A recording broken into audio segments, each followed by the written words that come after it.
everybody, welcome back to my channel. Since it's been so long since my last video, it's actually already time for me to size up with my ear stretching. Today I'm going to go from a 12 to a 10.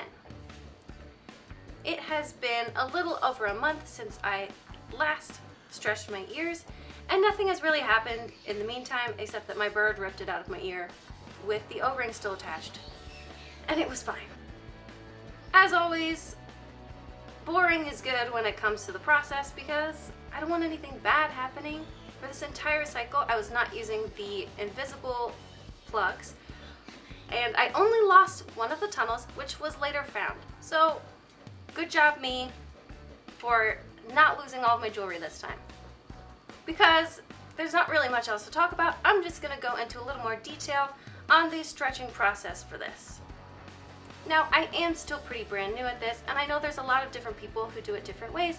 So if you've gone through the process, go ahead and leave your suggestions and your process in the comments so that we can make this a learning community. Step 1, I'm going to use a warm sea salt soak on my ears before stretching them, because the nice warm water will make them more pliable, and sea salt soaks are just always good for healing. That's what I'm going to do.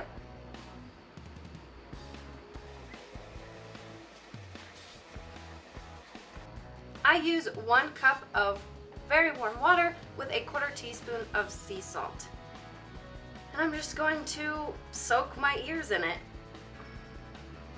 for a minute or 2 on each side. Now that's done. It was really only maybe 2 minutes on each side. Next up, I have a little tiny bit of coconut oil on this spoon. And I'm just going to use that to moisturize and lubricate my ears. So I have some oil on the front and the back of my earlobe. Now for the fun part. I'm going to be using these stainless steel tapers. See how big they are? It's still really, really tiny. I use a bandana to keep the hair away from my ear, and then I add a little bit of the coconut oil to the taper, and I just slide it right on through. Once it's in, I just let it sit there for a couple minutes just to get sort of comfy, and then I take the tunnel, which has a flat back, line it up with the front, and then I just use the tunnel to push the taper out of my ear. Now my job for the next month, at least, depending on how quickly they heal, is to just keep everything really clean. Keep the jewelry clean, keep my ears clean, keep my hands clean if I'm touching it. And I'm just going to continue with the sea salt soaks once or twice a day, every single day. Trust me, it's just a couple minutes at a time, and it is totally worth it for healing any of your piercings. Remember that it's an open wound on the inside of your lobe, so you want to be really, really careful to avoid any sort of problems. That's it.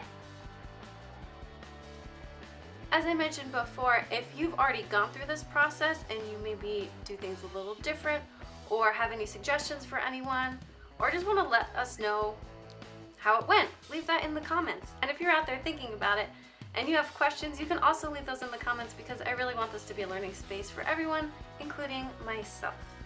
And that's it. I'm all done. Thank you guys so much for watching. I appreciate it. If you found this useful or entertaining, give it a thumbs up. Maybe check out the other videos I have on my channel. And if you're interested in staying tuned for my ear stretching journey, give me a subscribe. Thanks a bunch, guys, and have a good one. And that's it. Blah, blah, blah, blah, blah, blah.